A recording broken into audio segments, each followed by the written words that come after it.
yeroodhaaf maqaa kiyya himachuun barbaadu kanan dhaladheetti guddadhee Jiituu Magariituu Oromiyaa keessattidha. Barnoota koos kutaa tokkoo kaasee haga kutaa 10ffaatti maatii koo jechuun adaadaa koo obboleettii haadha koo bira taa'een baradheera. Haatii fi abbaan koo ijoollummaa kootti anaa fi obboleessa kiyya quxisuu dhiisanii garaagarummaa baatii lamaatiin dabareedhaan addunyaa kanarraatii nurraa boqotanii. Sababiin boqochuu isaanii immoo dhibee yookiin immoo dhukkuba vaayirasii HIV/AIDS dha. Ni beektu, ni hubattu, ni yaadattu yoo ta'e baroota 90moota gara duraa yookiin 91 haga 95tti namoonni dhibee yookiin immoo dhukkuba abaarsa HIV/AIDStiin dhuman lakkoofsa hin qabanii. Har'a lakkoofsi namoota dhukkuba kanaatiin qabamanii beeksifamuu baatus hanga vaayirasii kanaa biyya kana keessatti kan babal'ate hin jiru. Dur namoonni dhibee yookiin dhukkuba kanaatiin qabaman hawaasa keessatti illee sodaatanii of dhoksanii gariin immoo namoota barsiisuutiin gahee isaanii bahatu. Har'a garuu namoonni dhibee yookiin dhukkuba HIV/AIDStiin qabaman namoota biraatti dabarsuuf tattaaffii godhu malee qaba jedhaniillee hin dubbatatanii. Kanaaf immoo ollaa kiyyaa wanti na mudate tokko kan akkan dubbadhu sababa natti ta'eera. Dhukkuba HIV/AIDStiin qabamte akka jirtu kan beeku obboloota ishee qofadha. Haa ta'uutii garuu firoottan isheellee dhukkuba kanaatiin qabsiisuuf harka ishee billaa yookiin immoo milaaciidhaan kutuun dhiiga qaama ishee keessaa bahu foonitti dabaltee fira aantee ishee qabsiisuuf otoo jettuu harkaaf harkatti qabneera. Gara biraa meeshaa nyaatamutti dhiiga isheedhaan faaluu feeti.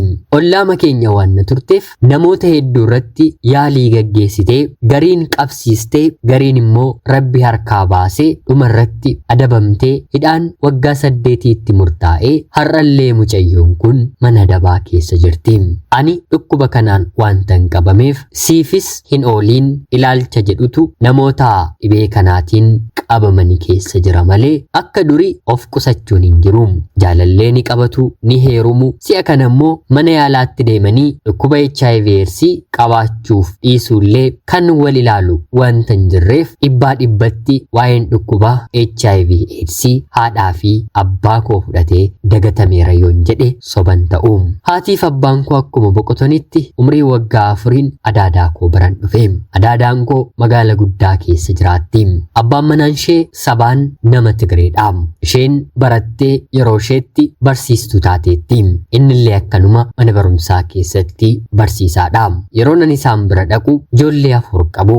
Tokko immoo ana waliin hiriyaadha. Haa ta'uutii garuu manni kun mana haadha koo otoo hin taane mana adaadaa koodhaati. Umrii koo waggaa 5 waggaa 6 kaasee hojii humna kootiin olii mana adaadaa kootti hojjechuun jalqabe. Nan yaadadha yerooma sana jireenyi natti ulfaachuu garaagarummaan ijoollee ishee fi ana gidduu jiru natti mul'achuu jalqabe. Obboleessa koo waliin kanani wal arge inni waggaa 2 ani waggaa 4 walirraatii adda baane yeroon ani gaa'ela dhaabbadhee mana godhadhudha. Waliin wanta hin guddanneef jaalallee obbolummaa nu keessa hin jiru. Bilbilaan illee guyyoota muraasa qofa wal argineerra. Isattis hireen jireenyaa ijoollummaatiin ba'aatti ta'ee bu'aa bahee hedduu hanga hidhamuutti ga'ee qabsoora jireenyaa guddaa ta'ee dabarseera. Ijoollummaa makootii kaasee amala hin qabdu wanta hin jedhamuuf firoonni abbaa koos ta'e haati koo warreen kaan na fudhachuudhaaf fedhii hin qabanii. Tarii amala dhabuun koo ijoollummaa koo sanatti maaliin akka inni ta'e wanta hin beeku tokkollee hin qabu. Kanan ofirratti beeku nyaatin irraa hafaan bulaan otuu ijoolleen ishee nyaatanii nama dhukkubsu naaf kennamu mana fincaanii dhiquu yoon kufe yoona dhukkube baga jedhamu hojii jibbiteeti jedhamu yoommoon maatii koo yaadee boo'e doomi du'a nutti farrisuu fi haadha keef abbaa kee fittee jedhamu yoon immoo hiriyoota koo waliin xiqquma gammadee utaalee ijoollee namaa balleessita jedhamu warreen kanaa fi kana fakkaatan ijoollummaa kootii kaasee argeen dhagaheen guddadhe. Kana hundumaa keessaa garuu wanti garaa koo keessaa har'allee waa'ee adaadaa koo dagachuu hin dandeenye isa isheen garaa duwwaadhaan na oolchitee na bulchitu nyaataan na adabdudha. al takka takka nama tondaane waaqumatu nama jiraachisa inni jedhan dhugaadha. Baay'ee nyaataan hin adabamam. Namni balleessee hidhaa seenillee nyaatni isaa seeraan ni kennamaa fi ani garuu mana daadaa kootti amala sin qabdu balleessiteetti yoon jedhamellee adabbiin nyaataan hin adabamu tarii hanga guyyaa 3tti ta'uu ni danda'am. Ani garuu bishaanillee dhuguun biyyeellee lafaa fuudhee nyaachuun ofirran dabarsa malee garaa duwwaan taa'u. Umrii koo waggaa 9 waggaa 10ttan buddeena tolchuu jalqabee. Ijoolleen ishee garuu hanga hojii qabatanii manaa bahanitti buddeena tolchuu miti ittoo guyyaa tokko danfisanii hin beekanii. Haa ta'uutii adaadaa kiyya karaa biraatiin immoo galateeffachuu nan barbaada. Kanan ishee galateeffadhuuf immoo wanta isheen naaf gooteefis, wanta isheen na miiteefis, wanta isheen naaf hin gooneefis. Ijoollee haadhaaf abbaan qabne fuudhanii akkuma fedhetti iyyuu guddisuun gaarummaa qabaataniiti malee bara kana namni bara kana anaaf isin otoo ta'e gochuu waan hin dandeenyeef haala kamiin iyyuu ani guddadhu kan nama guddisu kan nama jiraachisu waaqayyodhaati. Wanta na guddisteef immoo nan ishee galateeffadha. Waan isheen na goote hundumtuu ija ishee dura wanta jiruuf sana yaadachiisuun otoo hin taane isa waaqayyo harka isheetti na guddiseen nan galateeffadhaaniim. Haadhaaf abbaa malee guddachuun baay'ee ulfaataadha. Gariin keessan haadha, gariin keessan immoo abbaa, gariin keessan immoo tarii haadhaaf abbaa dhabdanii kan guddattan mudaa kana xiqqoo ni beektu natti fakkaata. Gatiin haadhaaf abbaa gaafuma dhaban namaaf gala malee otuu maatiin ofii jiranii namaatiif hin galu. Haaluma kana keessatti mana daadaa koo taa'een barnoota koo haga kutaa 10tti ergan fixee booda qabxiin maatirikis ana jalaa hafee jennaan adaadaan koo sin barsiisnu naan jedhani. Erga nan barsiistanii ta'ee anis kanaan booddee mana kana keessa hin jiraadhu jedheen isaanitti nime. Adaadaan kiyya bakka ati deemtu laallaa gaafa beeluun kokkee keetti dhufu kadhattee mana kanatti deebitaa, yoos immoo yoo nani mana kanatti si deebise boolla haadhaaf abbaa keetti anaan haa galchuu jetteen irratti kakattee. Yaa Waaqayyo ati na gargaari jedheen. Obboleettiitti kan naaf ooltu haatiif abbaan ishee baadiyyaa kan jiran harka qalleeyyii kan ta'an akkuma kiyya firri isheen bira jiraattu baay'ee ishee miidhanii jennaan waarshaa industirii keessa galtee qarshii baay'ee xiqqoodhaan hojjechaa kan jirtu hiriyoota isheetti maxxantee kan jiraattu obboleettii kan naaf taatu mucayyoo tokko ture. Mucayyoon kun baadiyyaatti waan guddatteef waa'een jireenyi isheetti dhagahamu wal reebbii, wal tumuu, har'a moo bor wal ajjeesuu haadhaaf abbaa isheeti malee waa biraa bakka kamittiyyuu yaaddu. Haatiif abbaan ishee baadiyyaa jiran waliif baay'ee rakkisoodha. Isheenis sana jibbiteeti yeroo barnootaan kutaa 7 geessu fira bira dhufte. Magaaluma tokko keessa waan jiraannuuf yeroo garaa garaatti rakkina keenya walitti himna. Anis deemeen rakkoo kiyyatti maddeen koottu siif hojii barbaannee kutaa xiqqoo kireeffannee waliin jiraannaa jennee waliif galle. Akka tasaa ta'ee guyyoota muraasa booddee mana puulii taphachiisu hojii argadheen ishee waliin mana tokko keessa taa'een hojjechaa jiraachuu jalqabne.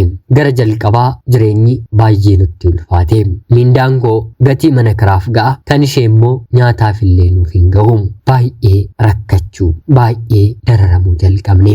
Kaan miti ulfaatinni qaama keenya kan ishee illee durayyuu lafeedhaatii maalirrisa kan koo baay'ee gadi bu'aa akka jiru natti beekamaa dhufe. Dinnicha tokko fa'i nyaannee oollaa. Muuzii walakkaa binnee guyyaa tokko guyyaa 2 ittiin oollee bullaa. Rakkinaa fi gadadoo gaduma jedhanii darbu jedhama mitiire. Naannoo baatii 5 daaraa afakkaanni dabarsine. Adaadaan koo akka kootti mana ishee keessa kan hojjetu waan dhabdeettuuf har'a moo bor dhufti jechuun balbala ishee bantee na eegaa turte. Namattis akkanatti araaramuu barbaaddu, akkanani mana isheetti deebi'u na kadhachaa turte. Ani garuu rakkinumti kuni beelumti kuni na ajjeesu jedheen mana isheetti hin deebi'u jedheen ittiin fufee. Naannoo baatii 5 booddee dubartiin tokko hiriyaanaaf taate achuma manuma puulii dhufte dhiiraaf na haasofsiisu yoo saaf tole jette kana siif godha, kana siif bita naan jechuun na ululuu jalqabde. Anis tarii rakkina kootiif ispoonsara yoo naaf ta'eef jedheen gurbaa kanatti siquun jalqabe. Na jaallatee jaalala waliin eegallee kabaja durbummaa koos nan kennee fi darbee mana isaallee buluu yeroon jalqabu daa'imni gadameessa koo keessatti hafa. Abshaalummaan wanta na keessa hin jirreef waanuma na fuudhu natti fakkaatee jaalala waliin jalqabnee baatii arfaffaarratti daa'imni gadameessa koo keessatti hafeeraa yeroon jedhuuni qarshii 2,000 natti kennuun deemii ofirraa dhiqii yookiin immoo baasinaan jedhee yeroo kanattani maaliifi wal jaannalneerra miti anis sirratti boqochuun barbaadaa yeroon jedhuuni kan ganama rabbi warra kee irratti sin boqochiisne anarratti si boqochiisaayii akkaafuu adaadaan kee si jibbitii jechuun ofirraatiin ari'ee jechi inni natti dubbate gonkumaa isarraatii waan hin eegne waan nan ta'eef deemeen ulfa sana ofirraa baaseen yaa rabbii koo wallaalummaadhaanii dhiifama naaf godhi jedheen erga sanaa faana isaarra hin dhaabbanne garaa kutadheen biraa deebi'ee.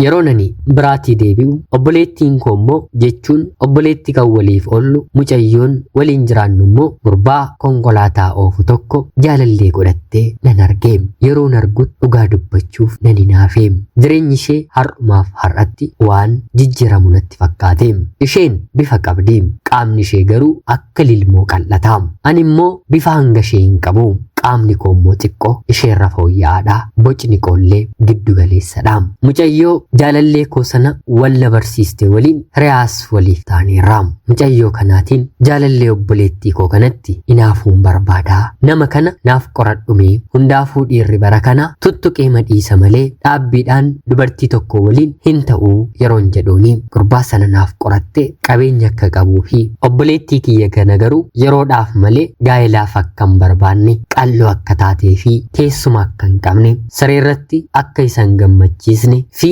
kanneen kana fakkaatan rakkoo isaanii hundumaa waliin isattis isheettis dhiyaachuun bira geesse obboleettiin kiyya kun immoo rakkoo karaa maatii isheerra gaheen dhiiraaf amantii hin qabdu abbaa ishee waan argiteettuuf dhiirri hundumtuu haadha manaasaa kan reebu kan tumu haadha manaasaa nagaa kan dhorku isheetti fakkaata isheenis dhibbaaf dhibbatti murteeffattee isa waliin akka hin jirre yeroon bira gahetti hiriyaan koo na gorsite guyyaa tokko jarri kun lamaan adda ba'uunsaan hin oolu yeroo kana eeggadhuuti hir'ina ishee guutiitii jireenya isaa keessa galee dhiirri firas taate obboleettii ati tollaafiin dhimma sirraan qabu jettee na gorsite hiriyaan gaarii karaa gaarii nama qabsiisa hiriyaan yartuu immoo karaa yartuurra nama geessa obboleettii koodhaan teessuma hin qabdu wanta inni jedheef ispoortii teessuma guddisu baatii 2 hojjedhe sanuu mana ispoortii seeneen maallaqa kanfaleen uumamumaanuu teessuma nan qaba si'a kana immoo ispoortiitti dabaleen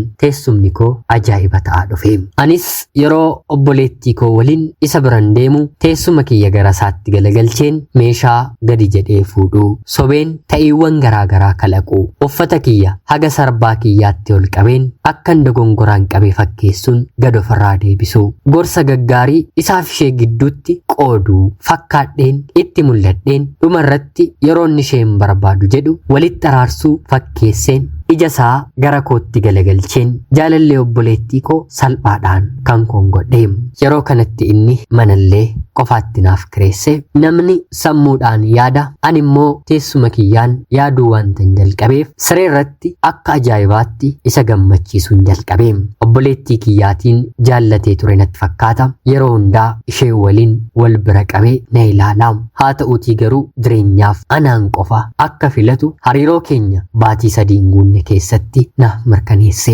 obboleettii koorraatis sababa kanaan addan ba'ee kaayyoon koo yeroo isan argu fiilmii saalqunnamtii baneen sireerratti isa gammachiisu akka sanaatti waliin ciisuuf yaaluudha innis gochaa kana baay'ee naaf jaallata dhiirri mana isaa keessatti kan argatee jennaan dhimmatti gara alaa ilaalu hin qabu jedhee natti haasa'a kana dura hariiroo jabaa jalqabee haa ta'uutii garuu sababa warreen akkanaaf hariiroowwan sanniin akka diigee fi amma garuu dubartii guutuu jireenya isaa guutuu dandeessu anaan akka argate jireenya koollee akkanaaf jijjiiru boquu koollee akka olnaaf qabu natti hime kun hundumtuu kan ta'e mana daadaa kootii baheen waggaa tokko walakkaa yeroon guunne keessatti maarreegaa kanaan fedhiidhaan illee sireerratti nama kana baay'ee caaleen argame ana waliin hariiroo jalqabee baatii 4 booddee hinumaa fedhii saalqunnamtii namni kun dhabe.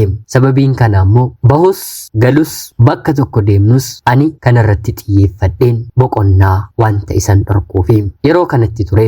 Amma dargaggummaa kos narraa fixxeetta mana lama jiraachuu keenyarra lamaan keenyiyyuu bakka tokko jiraannee jaarsummaas ergeen gaa'ela dhaabbannaa kannaan jedhee anis tole jedheen gara daadaa kootti jaarsa ergisiise.